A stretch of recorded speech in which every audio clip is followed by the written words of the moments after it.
Good morning, kids. This is Mrs. Witham here. Just thinking about you. I was hearing the birds this morning singing, and I thought I wanted to let you hear them. And I have a book to read to you. Enjoy it. Wilfrid Gordon McDonald Partidge, written by Mem Fox, illustrated by Julie Vivas.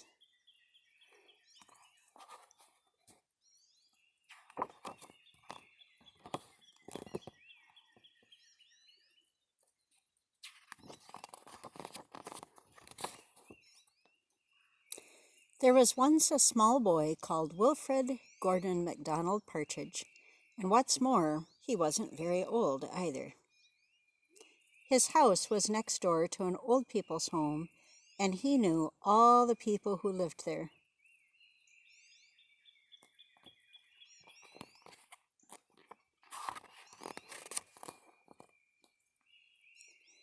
He liked Mrs. Jordan, who played the organ. He listened to Mr. Hoskin, who told him very scary stories. He played with Mr. Tippet, who was crazy about cricket. He ran errands for Miss Mitchell, who walked with a wooden stick. He admired Mr. Drysdale, who had a voice like a giant.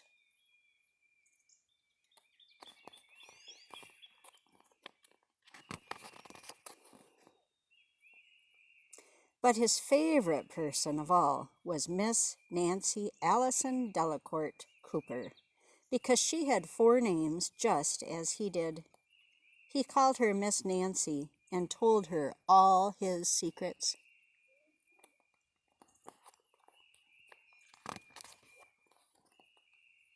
One day, Wilfrid Gordon heard his mother and father talking about Miss Nancy.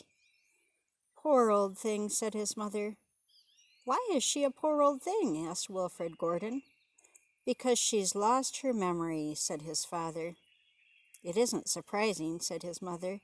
"After all, she is 96. "What's a memory?" asked Wilfrid Gordon. He was always asking questions. "It is something you remember," said his father. But Wilfrid Gordon wanted to know more, so he called on Mrs. Jordan, who played the organ. "What's a memory?" he asked. "Something warm, my child, something warm."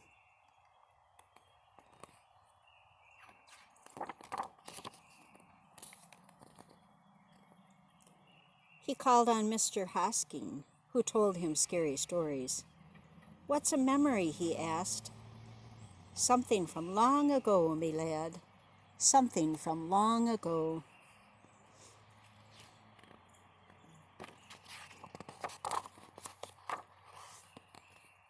He called on Mr. Tippet, who was crazy about cricket.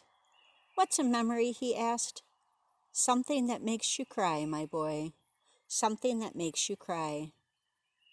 He called on Miss Mitchell, who walked with a wooden stick. "What's a memory?" he asked.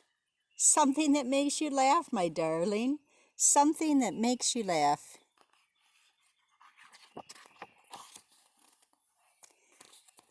He called on Mr. Drysdale, who had a voice like a giant. "What's a memory?" he asked. "Something as precious as gold, young man, something as precious as gold." I tried to make a giant voice. So Wilfrid Gordon went home again to look for memories for Miss Nancy, because she had lost her own.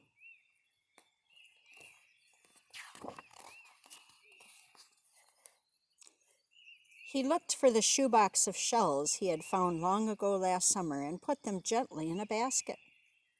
He found the puppet on strings which always made everyone laugh, and he put that in the basket too.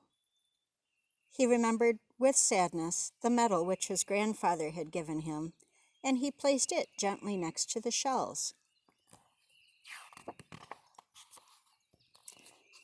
Next, he found his football, which was as precious as gold, and last of all, on his way to Miss Nancy's, he went into the hen house and took a fresh, warm egg from under a hen.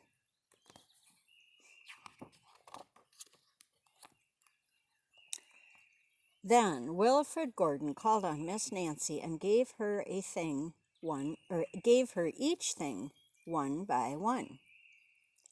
What a dear, strange child to bring me all these wonderful things, thought Miss Nancy.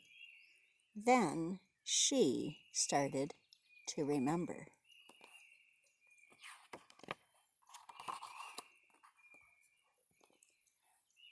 She held the warm egg and told Wilfrid Gordon about the tiny speckled blue eggs she had once found in a bird's nest in her aunt's garden.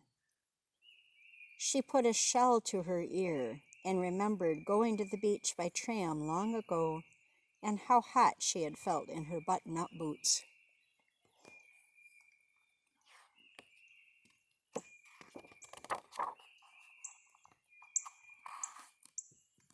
She touched the metal and talked sadly of the big brother she had loved, who had gone to the war and never returned. She smiled at the puppet on strings and remembered the one she had shown to her sister and how she had laughed with a mouth full of porridge.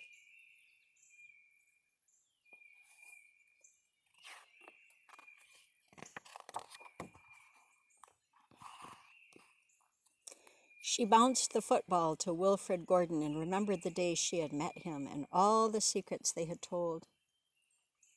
And the two of them smiled and smiled because Miss Nancy's memory had been found again by a small boy who wasn't very old either. Oh,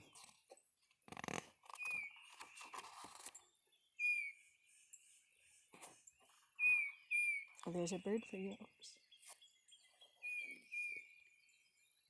I hope you enjoyed that story and you're making wonderful memories now. I miss you kids. I love the memories that I have of you at work, and I look forward to seeing you again. Bye-bye. Love you.